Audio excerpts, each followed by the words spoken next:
एक पौराणिक कथा यह भी है कि एक शिकारी था। वह जंगल में जाता और हिरणों इत्यादि का शिकार करता था। इसी समय फाल्गुन कृष्ण पक्ष की चतुर्दशी तिथि थी। रात्रि का समय था। एक मृगनी पानी पीने के लिए वहां पहुंची तो उन्होंने शिकार को ताना। मृगनी ने बोला कि मैं प्रसव के समय हूँ, जो बच्चा होगा उनको मैं उनके पिता के पास छोड़ के आ रही हूँ। उनके बाद मैं तुम्हारे पास आ जाऊँगी, तुम मेरा शिकार कर लेना। उन्हें छोड़ दिया।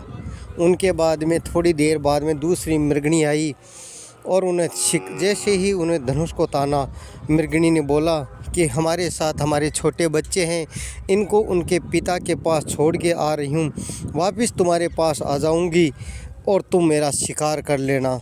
उन्होंने उनको माफ़ कर दिया, वह भी चली गई। फिर तीसरी हिरण आई।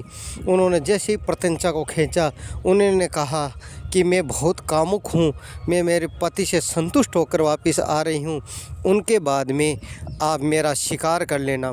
इसी प्रकार उन्होंने कहा, उन्होंने छोड़ दिया। बील वृक्ष के ऊपर बैठे थे, नीचे शिवलिंग था।